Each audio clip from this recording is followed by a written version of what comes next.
चरण स्पर्श करने का वैज्ञानिक रहस्य। प्रातकाल उठी कै रघुनाथा, मातु पिता गुरु नाव ही माथा। आयसु मागी करहीपुर काजा, देखी चरित हर्षी मन राजा। भावार्थ, श्री रघुनाथ जी प्रातःकाल उठकर माता पिता और गुरु को मस्तक नवाते हैं और आज्ञा लेकर नगर का काम करते हैं। उनके चरित्र देख देख कर राजा मन में बड़े हर्षित होते हैं।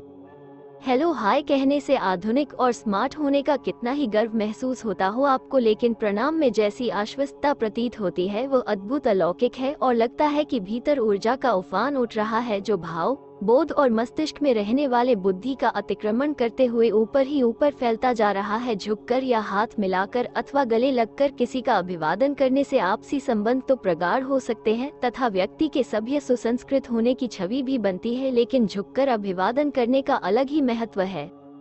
प्रणाम के लिए जब हम गुरुजनों के चरणों में झुकते हैं तो उनकी प्राण ऊर्जा से जुड़ जाते हैं और वह ऊर्जा प्रणाम करने वाले की चेतना को भी ऊपर उठाती है। अगर नीच कर्म के स्तर के लोगों को प्रणाम किया जाए तो उससे हानि की संभावना ही ज्यादा रहती है, क्योंकि उस स्थिति में प्राण प्रवाह उल्टी दिशा में बहने लगता है। नमस्ते करने के लिए दोनों हाथों को अनाहत चक पर रखा जाता है, आंखें बंद की जाती हैं और सिर को झुकाया जाता है। इस विधि का विस्तार करते हुए हाथों को स्वाधिष्ठान चक्र, भौहों के बीच का चक्र पर रखकर सिर झुकाकर और हाथों को हृदय के पास लाकर भी नमस्ते किया जा सकता है। जरूरी नहीं कि नमस्ते, नमस्कार या प्रणाम करते हुए ये शब्द बोले भी जाएं। नमस्कार या प्रणाम की भाव मुद्रा का अर्थ ही उस भाव की अभिव्यक्ति है।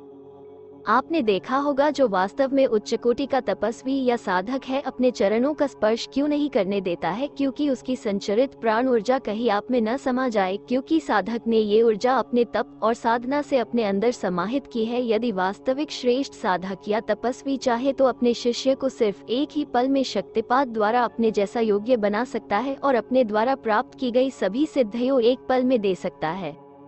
अपने से बड़ों का अभिवादन करने के लिए चरण छूने की परंपरा सदियों से रही है। सनातन धर्म में अपने से बड़े के आदर के लिए चरण स्पर्श उत्तम माना गया है। प्रत्यक्ष और परोक्ष तौर पर चरण स्पर्श के कई फायदे हैं।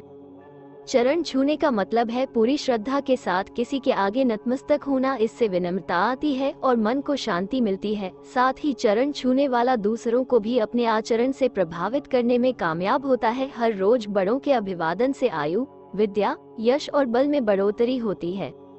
माना जाता है कि पैर के अंगूठे से भी शक्ति का संचार होता है। मनुष्य के पांव के अंगूठे में भी ऊर्जा प्रसारित करने की शक्ति होती है।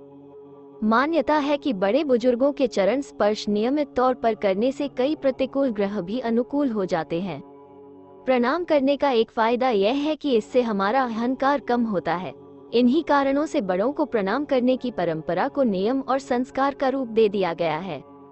जब हम किसी आदरणीय व्यक्ति के चरण छूते हैं तो आशीर्वाद के तौर पर उनका हाथ हमारे सिर के ऊपरी भाग को और हमारा हाथ उनके चरण को स्पर्श करता है। ऐसी मान्यता है कि इससे उस पूजनीय व्यक्ति की पॉजिटिव एनर्जी आशीर्वाद के रूप में हमारे शरीर में प्रवेश करती है। इससे हमारा आध्यात्मिक तथा मानसिक विकास होता है। वैज्ञानिक पक्ष। न्यूटन के नियम के अनुसार दुनिया में सभी चीजें गुरुत्वाकर्षण के नियम से बंधी हैं। साथ ही गुरुत्व भार सदैव आकर्षित करने वाले की तरफ जाता है। हमारे शरीर पर भी यही नियम लागू होता है। सिर को उत्तरी ध्रुव और पैरों को दक्षिणी ध्रुव माना गया है। इसका मतलब ये हुआ कि गुरुत्व ऊर्जा या चुंबकीय ऊर्जा हमेशा उत्तरी ध्रुव से प्रवेश कर दक्षिणी ध्रुव की ओर प्रवाहित होकर अपना चक्र पूरा करती है। शरीर में उत्तरी ध्रुव सिर से सकारात्मक ऊर्जा प्रवेश कर दक्षिणी ध्रुव पैरों की ओर प्रवाहित होती है। दक्षिणी ध्रुव पर यह ऊर्जा असीमित मात्रा में स्थिर हो जाती है। पैरों की ओर ऊर्जा का केंद्र बन जाता है। पैरों से हाथों द्वारा इस ऊर्जा के ग्रहण करने को ही हम चरण स्पर्श कहते हैं। मानव शरीर पंच तत्वों से निर्मित है जो सजातीय तत्वों को अपनी ओर आकर्षित करता रहता है। मित्रता, स्नेह, ममता व प्रेम इसी आकर्षण की उपज है। यह आकर्षण या खिंचाव एक चुंबकीय गुण है। प्रत्येक जीवधारी में एक ही समय में 3 वैज्ञानिक सिद्धांत एक साथ कार्य करते रहते हैं। चुंबकीय शक्ति, तात्विक गुण, विद्युतीय ऊर्जा। हम अगर चिंतन मनन करें तो पाते हैं कि प्रतिदिन हम अनेक लोगों से मिलते हैं। उनमें से कुछ को हम याद नहीं रखते और कुछ के साथ हमारा मित्रता का भाव प्रकट हो जाता है और उनसे ये लगाव, मित्रता या खिंचाव उस व्यक्ति विशेष में समाहित चुंबकीय गुण के कारण होता है जो सजातीय गुण वाले व्यक्ति को अपनी ओर आकर्षित करता है। आपके शरीर की ऊर्जा चरण स्पर्श करने वाले व्यक्ति में पहुंचती है। श्रेष्ठ व्यक्ति में पहुंचकर ऊर्जा में मौजूद नकारात्मक तत्व नष्ट हो जाता है। सकारात्मक ऊर्जा चरण स्पर्श करने वाले व्यक्ति से आशीर्वाद के माध्यम से वापस मिल जाती है। इससे जिन उद्देश्यों को मन में रखकर आप बड़ों को प्रणाम करते हैं, उस लक्ष्य को पाने का बल मिलता है। पैर छूना या प्रणाम करना केवल एक परंपरा या बंधन नहीं है, यह एक विज्ञान है जो हमारे शारीरिक, मानसिक और वैचारिक विकास से जुड़ा है। पैर छूने से केवल बड़ों का आशीर्वाद ही नहीं मिलता, बल्कि अनजाने ही कई बातें हमारे अंदर उतर जाती है। पैर छूने का सबसे बड़ा फायदा शारीरिक कसरत होती है।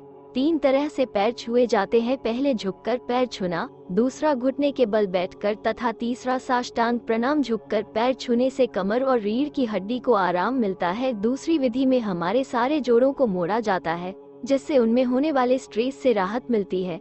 तीसरी विधि में सारे जोड़ थोड़ी देर के लिए तन जाते हैं, इससे भी स्ट्रेस दूर होता है। इसके अलावा झुकने से सिर में रक्त प्रवाह बढ़ता है, जो स्वास्थ्य और आंखों के लिए लाभप्रद होता है। प्रणाम करने का तीसरा सबसे बड़ा फायदा यह है कि इससे हमारा अहंकार कम होता है। किसी के पैर छूना यानी उसके प्रति समर्पण भाव जगाना। जब मन में समर्पण का भाव आता है तो अहंकार स्वतः ही खत्म होता है। इसलिए बड़ों को प्रणाम करने की परंपरा को नियम और संस्कार का रूप दे दिया गया।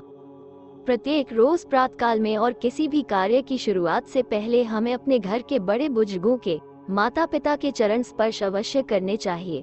इससे हमारे कार्य में सफलता की संभावना बढ़ जाती है, हमारा मनोबल बढ़ता है और सकारात्मक ऊर्जा मिलती है, नकारात्मक शक्ति घटती है।